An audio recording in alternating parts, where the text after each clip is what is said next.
अस्सलाम वालेकुम नाज़रीन इकराम, रोशनी लाइट चैनल की तरफ से आप सबको खुशामदीद। नाज़रीन इकराम, मेरी आज की वीडियो मद्दाहों की फरमाइश पर सलाहुद्दीन अय्यूबी ड्रामा सीरीज़ के बारे में है। इसमें सलाहुद्दीन अय्यूबी की पहली किस्त के ट्रेलर और उसके वो सीन्स जो ऑन एयर हो चुके हैं उन पर तबसरा होगा, और इसके साथ साथ इस ड्रामा सीरीज़ के हवाले से कुछ अहम मालूमात भी आप लोगों के सामने पेश करूँगी, क्योंकि ड्रामा देखने से पहले ये मालूमात आप लोगों के इल्म में होना ज़रूरी है।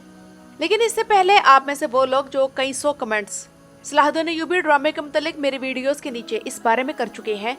कि मैं अपनी वीडियोस में मस्जिद अक्सा नहीं बल्कि गुंबद सखरा दिखा रही हूँ, और ये कि मस्जिद अक्सा अलग है और ये यहूदियों की साजिश है कि मस्जिद अक्सा के तौर पर गुंबद सखरा दिखाया जाए, ताकि जब वो असल मस्जिद अक्सा को शहीद करें तो हमें यही गलत फहमी हो कि नहीं भाई, ये सुनहरे गुंबद वाली इमारत जो कि असल मस्जिद अक्सा है ये तो ठीक ठाक है वगैरह वगैरह। तो नाज़रीन इकराम, मैं यहाँ ये वजाहत करना चाहूँगी कि मस्जिद अक्सा में ये मस्जिद और गुंबद सखरा दोनों शामिल हैं, और ये दोनों अक्सा के हरम का हिस्सा हैं। और एक और दिलचस्प बात ये भी सुन लीजिए कि मक्का के हरम की तोसी वक्त के साथ साथ होती रही है, लेकिन मस्जिद अक्सा वो मस्जिद है कि जिसका हरम आज भी वही है जो इसकी पहली बार तामीर के वक्त था,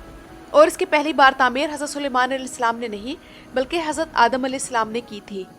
और ये सब मैं खुद से नहीं कह रही, बल्कि इसी हफ्ते उस्ताद मोहतरम खलीलुर रहमान चिश्ती साहब की क्लास मैंने अटेंड की, जिसमें सूरह आराफ की तफसीर के दौरान मैंने खुद उनसे इसी बारे में सवाल किया, तो आप लोग खुद सुन लें कि उन्होंने क्या जवाब दिया।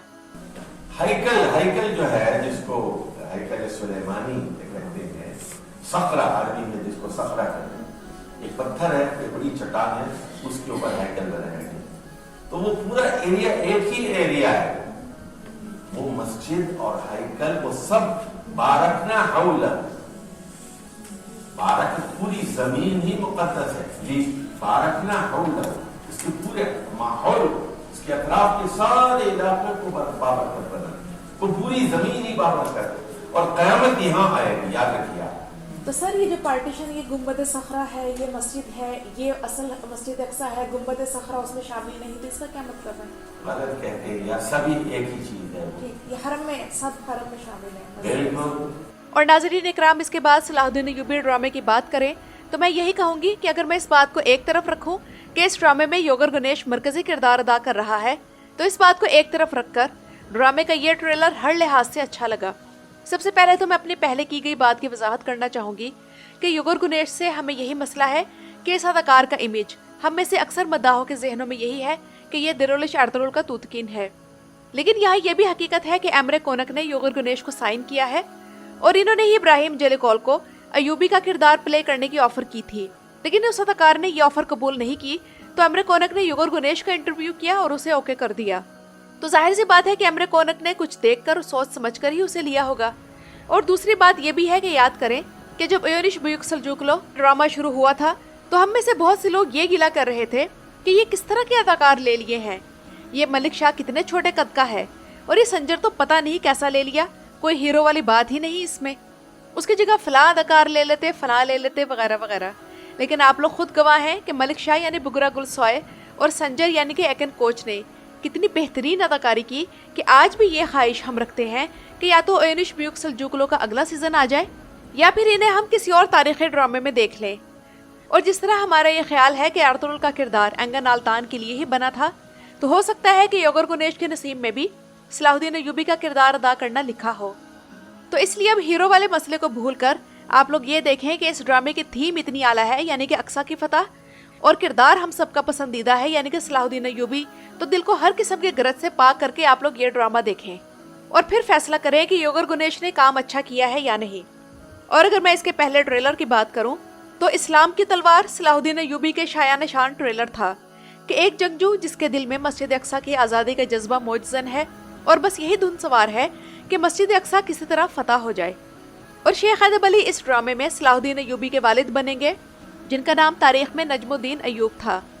और मेरा ख्याल है कि ये जंगजू औरत सुरैया है, सलाहुद्दीन अय्यूबी की पहली बीवी। और बेहतर तो ये था कि इस ड्रामे में किसी भी किस्म का रोमांटिक सीन शामिल ना किया जाता, लेकिन शायद ऐसा ना हो, इसलिए ड्रामे को ड्रामा समझकर ही देखें। और ट्रेलर देखकर हर लिहाज से ऐसा लगा कि ये ड्रामा बड़े स्केल पर बनाया गया है। लेकिन नाज़रीन इकराम, अगर इस ड्रामे के हवाले से जो एक सीन रिलीज़ किया गया है मैं उसकी बात करूं तो उस सीन में 3 खामियां हैं। पहली बात यह कि हम अब तक हर टर्किश तारीखी ड्रामे में यही देखते आए हैं कि हीरो के सामने बचपन ही से एक ही मकसद होता था कि फला इलाके फतह करे या हुकूमत करे। लेकिन सलाहुद्दीन अय्यूबी वो शख्स थे जो आलमे दीन बनना चाहते थे, लेकिन पहले जंगजू, फिर फौजी कमांडर और फिर सुल्तान बन गए। शायद ये पॉइंट इस ड्रामे में ना दिखाया जाए और ये सीन देखकर मुझे यही महसूस हो रहा है, क्योंकि इस ड्रामे में सलाहुद्दीन अय्यूबी को शहजादा कहकर बुलाया गया है। लेकिन असल हकीकत यह है कि सलाहुद्दीन अय्यूबी शहजादे नहीं थे बल्कि गवर्नर के बेटे थे। और तीसरी अहम बात यह है कि सुल्तान सलाहुद्दीन अय्यूबी का असल नाम यूसुफ था और सलाहुद्दीन इनका लक़ब था, जो कि इनको सुल्तान बनने के बाद मिला था। लेकिन हम ट्रेलर और इस सीन में यही देख रहे हैं कि इन्हें इनके असल नाम यूसुफ से नहीं बल्कि सलाहुद्दीन ही के नाम से बुलाया जा रहा है, जो कि एक काफ़ी बड़ी तारीखी गलती है। तो हो सकता है कि ड्रामे में ऐसे तारीखी हक़ाइक़ को अहमियत ना दी जाए और स्किप कर दिया जाए, तो इंशाल्लाह मैं आप लोगों को साथ साथ बताती रहूँगी। जबकि ट्रेलर में योर गणेश का आउटफिट किंगडम ऑफ हेवन से मिलता जुलता है। अब एक और अहम बात मैं आप लोगों से ये करना चाहती हूँ कि सलाहुद्दीन अय्यूबी कुर्द थे, लेकिन ये तुर्क ही हैं जो इन पर ड्रामा बना रहे हैं। लेकिन आप लोगों को ये ड्रामा रिलीज होने के बाद सोशल मीडिया पर इस किस्म की कंट्रोवर्शियल बातें अब सुनने को मिलेंगी कि तुर्की तो कुर्दों पर जुल्म कर रहा है और सलाहुद्दीन अय्यूबी ड्रामा बनाकर कुर्दों के खून से जो इनके हाथ रंगे हुए हैं उन्हें साफ करना चाहता है, और तुर्की ने कुर्दों पर ये जुल्म किया और वो जुल्म किया वगैरह वगैरह। तो जान लें कि इस वक्त जो कुर्द हैं वो अक्सर नेशनलिस्ट या मुल्हिद हैं, यानी कि वो खुदा के वजूद को ही नहीं मानते, और ये अब अमेरिका की प्रॉक्सी बन चुके हैं। तुर्की में इन्होंने दाइश की तरह बम धमाके शुरू कर दिए थे, जिसके बाद तुर्की ने शाम जहाद के दौरान इनका भी अपने मुल्क से खात्मा किया। अब आते हैं इस तरफ कि वो 25% पाकिस्तानी किधर हैं जो इस सीरीज में आने थे। तो इस हवाले से अंसारी एंड शाह फिल्म्स की तरफ से खामोशी बहुत अफसोसनाक है। वो इस तरह कि इन्होंने पाकिस्तान के कई बड़े शहरों में पाकिस्तानी नौजवानों के ऑडिशंस भी लिए थे और ऐलान किया था कि जो नौजवान ऑडिशंस में मुंतखब होंगे तो वो इस ड्रामे में काम करेंगे।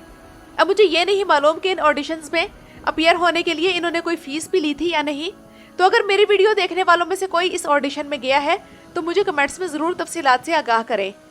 ताकि मालूम हो कि अगर उन्होंने फीस नहीं ली तो इस सारी भागदौड़ का क्या मकसद था। तो अंसारी एंड शाह फिल्म्स को पाकिस्तानियों को असल वजह बतानी चाहिए कि वो 25% पाकिस्तानी कहाँ हैं और ऑडिशंस में सिलेक्ट होने वालों का क्या बना।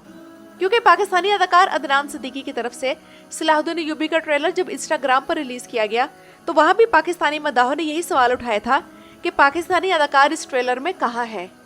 तो नाज़रीन इकराम, ये तो थी सलाहुद्दीन अय्यूबी ड्रामे पर मेरी वीडियो। आप लोगों को आज की वीडियो कैसी लगी मुझे कमेंट्स में ज़रूर बताइएगा। मेरे चैनल पर आने का शुक्रिया।